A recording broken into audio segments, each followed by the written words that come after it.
Europe আমেরিকায় করতেছে সেইভাবে ওরা চায়, এটা আমরা করতে দেব না। এই দেশে, দ্বিতীয় বৃহত্তম মুসলিম দেশে আমরা কোরআন হাদিস শরিয়া বিরোধী কোনো কিছু করতে দেবো কি দেবো না আপনারা বলেন?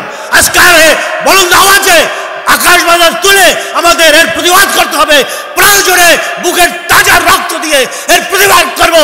এই রাজনীতিদেরকে আমাদের দেশ থেকে আমরা বিতাড়িত করবো ইনশাআল্লাহ। আমরা বড় গলায় জোর গলায় বলতে চাই, এটা যতক্ষণ পর্যন্ত বাতিল ঘোষণা অন্তর্বর্তীকালীন সরকার করবে না, ততক্ষণ পর্যন্ত আমরা নীরব হব না, নিস্তব্ধ হব না, আমরা ঘরে ফিরে যাব না। এটা বাতিল করতেই হবে। সবাই আওয়াজ তুলুন, এই নারী সংস্কার কমিশন বাতিল করো, করতে হবে, বাতিল করো, করতে হবে। আজকের এই জাতীয় সেমিনারের সম্মানিত মেহমান, ইসলামিক ফাউন্ডেশনের বোর্ড অব গভর্নর, ইসলামী আন্দোলন বাংলাদেশের প্রেসিডিয়ামের অন্যতম সদস্য মাওলানা মুসাদ্দিক বিল্লাহ আল মাদানী হাফিজাহুল্লাহ।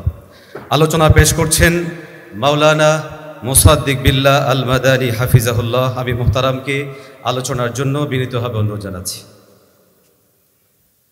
আসসালামু আলাইকুম ওয়া রাহমাতুল্লাহি ওয়া বারাকাতুহু। নাহমাদুহু ওয়া নুসাল্লি আলা রাসূলিল কারীম। আউযু বিল্লাহি মিনাশ শাইতানির রাজীম। বিসমিল্লাহির রহমানির রহিম। জাল হক ওয়া যাকাল বাতিল ইন্নাল বাতিলা কানা যাহুকা। সাদাকাল্লাহুল আযীম।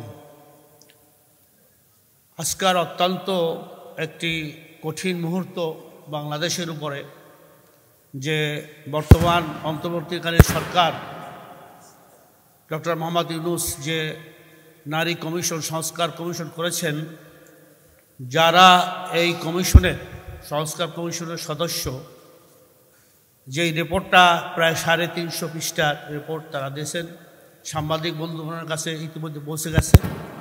সবাই জানেন যে এই রিপোর্টটা সম্পূর্ণ কোরআন হাদিস ইসলামী শরিয়া বিরোধী। কোরআনের আয়াতের সাথে প্রায় 15টা আয়াতের সাথে সাংঘর্ষিক, ডাইরেক্ট। তাহলে এখানে যারা কমিশনে ছিলেন, দেখা যাচ্ছে তারা আসলে ইসলামী শরিয়া কোরআনে বিশ্বাস করে না।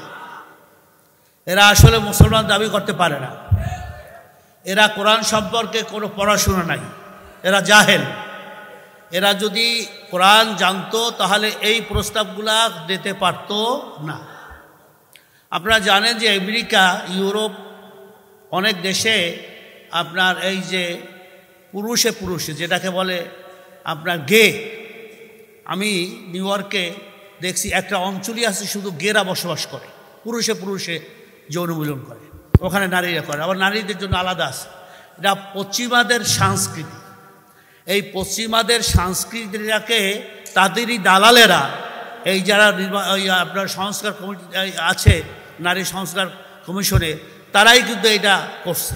ওখানে কোনো বাংলাদেশের, আসলে ওরা নামে বাংলাদেশি, কিন্তু কাজগুলো করছে সব মুসলমান এবং ইসলামের তাহজিব তামাদ্দুনের বিরুদ্ধে, সংস্কৃতির বিরুদ্ধে। আপনি বলেন, আমি খালি দুই একটা বলি, কারণ এটা তো আলোচনা ব্যাপক হয়েছে। সেমিনার আমাদের মুফতি মাসুম সাহেব সে বিস্তারিত পয়েন্ট বাই পয়েন্ট তুলে ধরছেন। খালি আমি এইটা বলি যে আজকাল যদি পতিতাদেরকে স্বীকৃতি দেওয়া হয়, তাদেরকে যদি বলা হয় যে তারা শ্রমিক, তাদের কর্মের নাম দেওয়া হচ্ছে শ্রমিক, তাহলে এ দেশে আর পারিবারিক বন্ধন থাকে? কি বলেন, বন্ধন থাকে? যারা এই প্রস্তাব দিয়েছে এরা হচ্ছে ডাইরেক্ট নারীদেরকে ভোগ করার জন্য, তারা নারীদেরকে হাও প্রতিপন্ন করার জন্য এই প্রস্তাব দিয়েছে। তাদেরকে এই জনসম্মুখে বিচার করতে হবে, কোনো মাপ নাই যারা করেছে। আমি ইতিমধ্যে এই কমিশনের এই রিপোর্ট দেখার পরে বর্তমান অন্তর্বর্তীকালীন সরকারের বিভিন্ন দায়িত্বশীল যারা পাওয়ারফুল তাদের সাথে আলাপ করেছি। কারণ আমি ধর্ম মন্ত্রণালয়ের গভর্নর হিসাবে এটা আমার অধিকার তাদের সাথে আলাপ করা, আমাদের ধর্ম উপদেষ্টা সহ। ওখানে তারা বুঝতেই পারে না যে এই রিপোর্টটা এইভাবে দেওয়া হয়েছে। আমাকে বলতেছে, দু একজনের নাম বলবো না, যে তারা এটাকে সম্পূর্ণ যাতে বাতিল হয় সেই ব্যবস্থা তাদেরকে আমরা বলছি করতেই হবে। তা না হলে আপনার এই অন্তর্বর্তীকালীন সরকার, আমরা আলেম ওলামা মুসলমান 92% যারা বলে ভুল, কারণ এই জরিপে, আদমশুমারি জরিপে দেখা গেছে 92%, 92% মুসলমান। এই দেশে, দ্বিতীয় বৃহত্তম মুসলিম দেশে আমরা কোরআন হাদিস শরিয়া বিরোধী কোনো কিছু করতে দেবো কি দেবো না আপনারা বলেন? আজকারে বলুন আওয়াজে আকাশ বাজার তুলে আমাদের এর প্রতিবাদ করতে হবে। প্রয়োজনে বুকের তাজা রক্ত দিয়ে এর প্রতিবাদ করব। এই নাস্তিকদেরকে আমাদের দেশ থেকে আমরা বিতাড়িত করবো ইনশাআল্লাহ। কে আগ্রা রাজি আছে?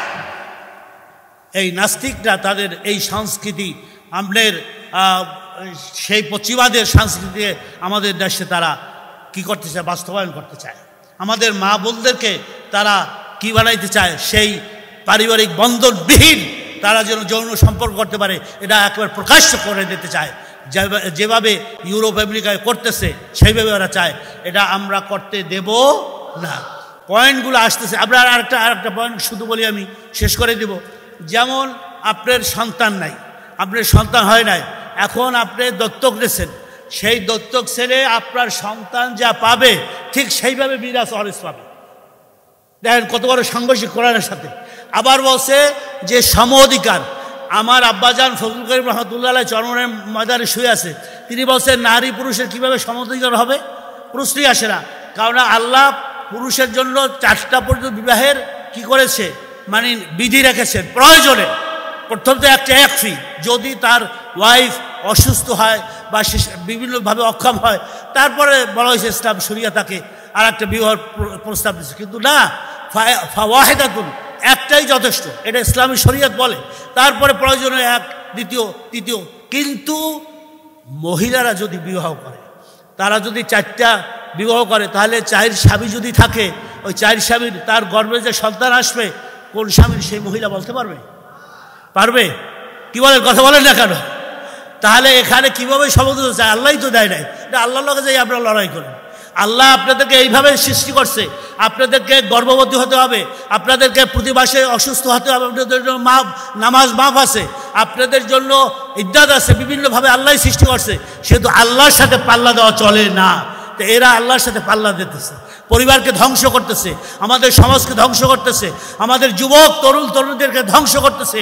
এই নারী সংস্কার কমিশনের আমরা আজকার এই ওলামা জাতীয় ওলামা মাশায়েখ পরিষদের এই সেমিনার থেকে আমরা বড় গলায় জোর গলায় বলতে চাই, এটা যতক্ষণ পর্যন্ত বাতিল ঘোষণা অন্তর্বর্তীকালীন সরকার করবে না, ততক্ষণ পর্যন্ত আমরা নীরব হব না, নিস্তব্ধ হব না, আমরা ঘরে ফিরে যাব না। এরা বাতিল করতেই হবে। সবাই আওয়াজ তুলুন, এই নারী সংস্কার কমিশন বাতিল করো, করতে হবে, বাতিল করো, করতে হবে। নারী সংস্কার কমিশন বাতিল করো, করতে হবে। এই আওয়াজ তুলে এদেরকে আপনার হরকম্প ইসলামের বিরুদ্ধে, কোরআনের বিরুদ্ধে যারা এই ষড়যন্ত্র করে তারা ধ্বংস হয়ে যাবে। ওয়া মা কার আল্লাহ, আল্লাহু খায়রুল মাকিরিন। আসসালামু আলাইকুম ওয়া রাহমাতুল্লাহি ওয়া বারাকাতুহু।